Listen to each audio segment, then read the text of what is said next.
Today, I want to talk about former Bears players and analysts that are taking shots at our Chicago Bears. Hey guys, Swifty here covering everything Chicago Bears. I just finished breaking down every rookie from this year's draft class and put in tons of work. While I was doing this, the media and former players have been relentless taking shots at the Bears front office and offseason. It's ridiculous, and I won't stand for it. Not on this channel. The guys we're about to discuss may all be more well known than me. I'm nobody, just a dude talking Chicago Bears. But my football knowledge dwarfs these guys, and I would be willing to debate Bears football with anyone. Today I'm going to bring up some of these horrible takes I've noticed over the last couple of weeks and dissect them for you. Let's get into it. From Sam Macho saying Fields has no help at running back outside of David Montgomery, no help at wide receiver outside of Darnell Mooney. PFF ranked us the 31st ranked secondary in the entire NFL. ESPN and USA Today both said we were the worst team in the league and have the best chances at getting the number one pick. David Kaplan says we did nothing to improve our team. Louis Riddick, who used to be a naggy defender, now says we are the worst team in the NFL. Ryan Clark, former NFL safety, says we did nothing to help Justin Fields. What gives here, guys? The Bears are like a whipping boy in the media recently. First up, let's talk about Sam Acho. Dog, you used to play in Chicago and get paid to talk football. Do better. This is pathetic. He said we had no help on the offense. He played in Chicago for 4 seasons, and most Bears fans have no idea who he is, but Sam Acho is a former linebacker. He said that Justin Fields has no help on this offense. Do some research, man. Watch some tape. Next up, Akeem Hicks fires shots at the Bears. Hicks was always a fan favorite of mine. So while he didn't say anything that was necessarily untrue, he still took shots at the Bears, and I would have never expected that. I won't dig on Hicks too much, but he doesn't realize what a fan favorite he is, and most fans would have rooted for him always. Now that he's taking shots at the Bears, I don't know anymore. David Kaplan. This guy is known for his bad takes and loud remarks, but his famous quote is he said it multiple times. The Bears did nothing to improve the team. He'll yell it. Nothing. Man, David, listen to me, man. You did nothing to substantiate that take. David Kaplan has 100% proved to me that he just doesn't know football this offseason. He just likes to make loud predictions and say things that make good clickbait. His football knowledge is lacking, and how this guy still gets paid to talk football is beyond me. Sorry, David, but you exposed yourself this offseason. Go cover the Lions or something. Your Chicago takes are awful. Now we get to Louis Riddick. Aw, man, here we go. A good buddy of Matt Nagy's, who has made a lot of fans in Chicago over the years by taking the Bears' side. He overrated Nagy's offense and Mitch Trubisky for 3+ years. Now that Nagy is gone and we have Justin Fields, now Louis Riddick is saying that we will be the worst team in the NFL. Man, I was actually rooting for this guy to get a GM job in the NFL.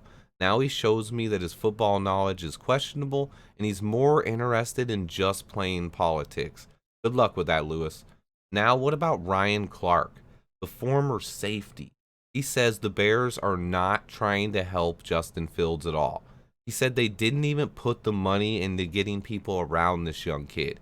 He's going to have another tough year, and he's going to have to do it all by himself. Ryan Clark, former NFL safety, current bonehead.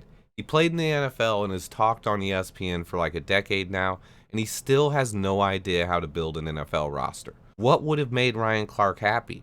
If the Bears would have thrown $25 million a season at Christian Kirk, then he would be praising polls. That's not how you build a winning football team. It's just gone too far. The amount of asinine takes I've seen in the last couple of weeks is mind-blowing. Media, fans, reporters, former players, everyone seems to be taking shots at the Bears.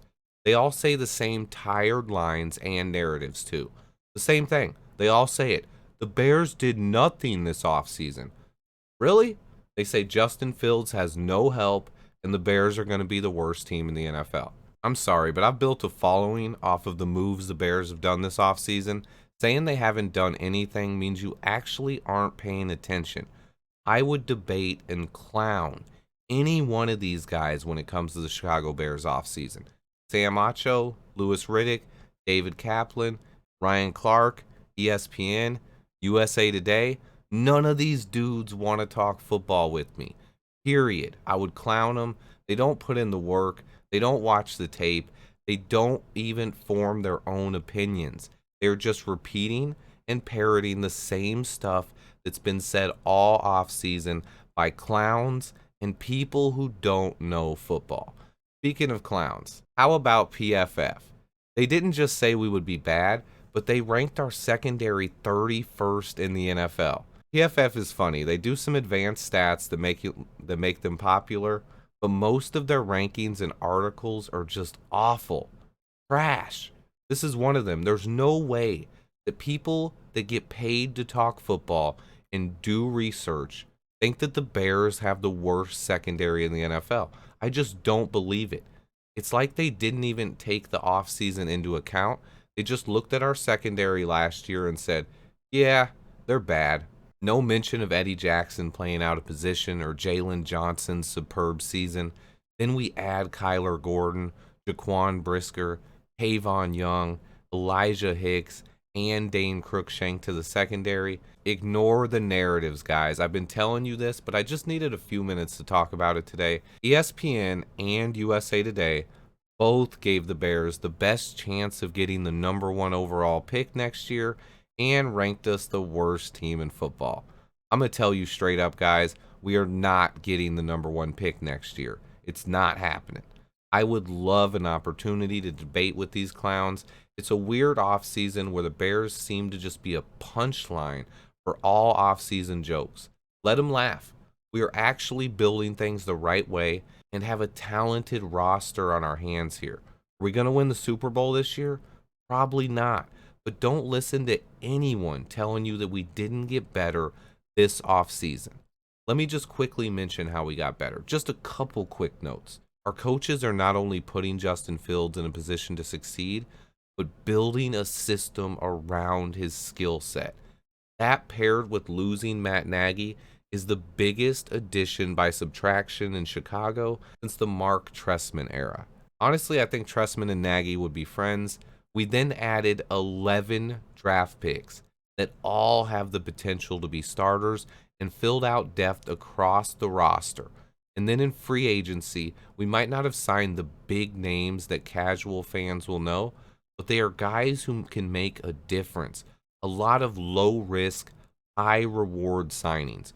You might not have known who Lucas Patrick, Byron Pringle, Nicholas Morrow, or Justin Jones were, but that doesn't mean they aren't good football players. Stop listening to the narratives and tell people it's time to sub to Swift Sports Network. Knowledge over narratives. Hit that like button for me, guys, and stay tuned. I have some more great Bears content coming. And until next time, bear down.